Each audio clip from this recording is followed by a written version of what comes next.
एक बार भगवान बुद्ध अपने शिष्यों के साथ बैठकर उन्हें कुछ समझा रहे थे। इतने में ही वहाँ अजातशत्रु पहुँचते हैं और महात्मा बुद्ध से कहते हैं, हे बुद्ध, जब से मैं आपका अनुयायी बना हूँ तब से सभी लोग मेरे सीधेपन का बहुत फायदा उठाते हैं। आपका अनुयायी बनने से पहले लोग मुझसे डरते थे क्योंकि तब मैं बहुत क्रूर था और किसी को भी मृत्युदंड देने में क्षण भर का भी समय नहीं लगाता था। आपका अनुयायी बनने के बाद अब मेरा मन इन कामों को करने को तैयार नहीं होता और मैं सभी लोगों को प्रेम देना चाहता हूँ, परंतु कुछ लोग इस बात का गलत फायदा उठा रहे हैं और इससे मेरी प्रजा को बहुत खतरा है। मेरे शासन में बहुत दिक्कतें आ रही है। अब आप ही बताएं मैं क्या करूं? तब महात्मा बुद्ध उसे एक कहानी सुनाते हैं। महात्मा बुद्ध उसे कहते हैं, एक बार एक भिक्षु एक गांव से गुजर रहा था। उस गांव में एक बहुत बड़ा पीपल का वृक्ष था। चलते चलते भिक्षु बहुत थक गया था। उसने सोचा उस वृक्ष के नीचे थोड़ा आराम कर लिया जाए और वह वहां पहुंचा ही था कि कुछ लोग उसे रोक देते हैं और भिक्षु से कहते हैं कि वहाँ एक बहुत जहरीला सांप रहता है।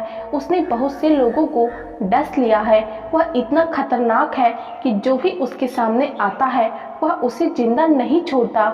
इस पर भिक्षु मुस्कुराता है और कहता है, एक दिन तो सभी को मरना है। अगर मुझे आज ही मरना होगा तो इसमें कौन सी बड़ी बात है। आप मेरी जरा भी चिंता ना करें और मुझे आज्ञा दे। भिक्षु वहाँ से चल देता है और पेड़ के नीचे अपना आसन बिछाकर बैठ जाता है। थोड़ी ही देर बाद उसके सामने सांप आता है और उसे कहता है, क्या तुम्हें मुझसे डर नहीं लगता?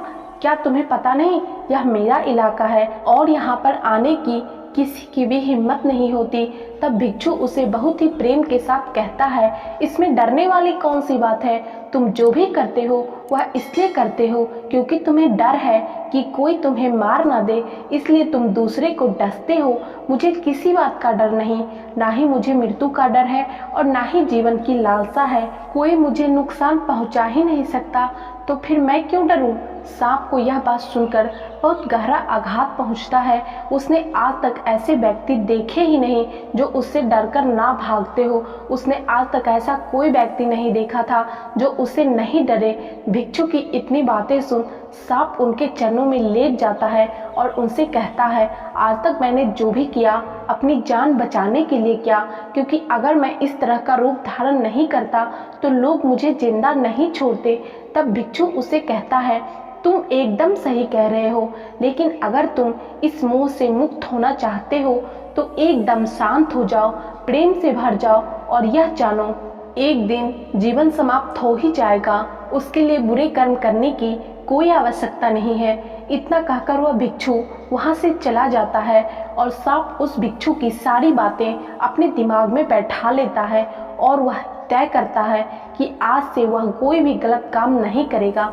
सांप सभी बुरे कर्मों को छोड़ देता है, लेकिन इसका उस पर उल्टा असर पड़ता है। जो लोग उसे पहले देखकर भागते थे अब उसके सीधेपन का गलत फायदा उठाते हैं और सब लोग उसे छेड़ते, उसे चोट पहुंचाते। अब सांप बहुत दुखी रहने लगा और बहुत ज़्यादा चोट से ग्रस्त रहने लगा। अब उसके शरीर पर बहुत से चोट के निशान बन गए, क्योंकि अब वह लोगों को नुकसान नहीं पहुंचाता था और सभी लोगों के साथ प्रेम से रहने की कोशिश करता था। लेकिन लोगों में उसके प्रति जो भय था वही उसे सुरक्षित रखता था। कुछ दिनों बाद वह भिक्षु फिर से उसी पेड़ के नीचे आता है और वहां अपना आसन बिछाकर बैठ जाता है और सांप को देखकर बड़ा आश्चर्यचकित होता है कि पहले सर्प की क्या स्थिति थी, लेकिन अब सर्प की क्या स्थिति हो गई है।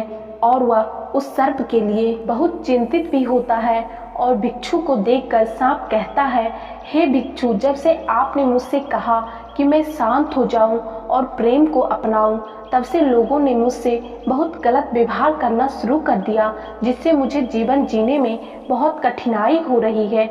अब आप ही बताएं मुझे क्या करना चाहिए। सांप की बात को सुनकर भिक्षु कहता है, हे मित्र, मैंने तुमसे यह नहीं कहा था कि तुम अपने स्वभाव को ही बदल लो।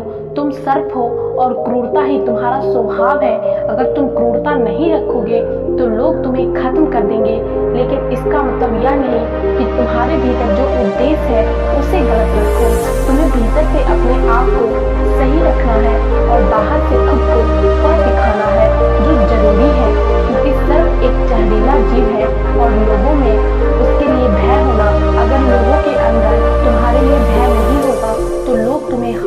पहुंचाएंगे, लेकिन तुम्हें भीतर से अपने आप को सही रखना है कि तुम्हें किसी को नुकसान नहीं पहुंचाना है, केवल अपना भय बनाए रखना है। महात्मा बुद्ध कहते हैं, तो हे अजातशत्रु, तुम इस कहानी से क्या समझे? तो इसका मतलब यही है कि तुम अपने स्वभाव को मत बदलो, तुम अपने आप को समझो, तुम अपने आप को प्रेम पूर्ण पाओगे तो अपने उद्देश्य को अच्छा पाओगे, फिर तुम्हें उससे खुशी मिलेगी, और जब तुम्हें खुशी मिलेगी तो तुम लोगों को खुशी दे सकोगे। और यहाँ इस बात की जरा भी ज़रूरत नहीं कि तुम बाहर से लोगों को क्या दिखाई दे रहे हो, ज़रूरत इस बात की है कि तुम भीतर से अपना उद्देश्य क्या रखते हो। दोस्तों, उम्मीद करती हूँ गौतम बुद्ध की ये कहानी आपको पसंद आई होगी और इससे कुछ सीखने को मिला होगा। यदि हाँ, तो वीडियो को लाइक करके चैनल को सब्सक्राइब करके बेल नोटिफिकेशन जरूर प्रेस कर दीजिएगा, क्योंकि इस चैनल पे आपको इसी तरह के मोटिवेशनल, इंस्पिरेशनल और life changing video life time मिलते रहेंगे।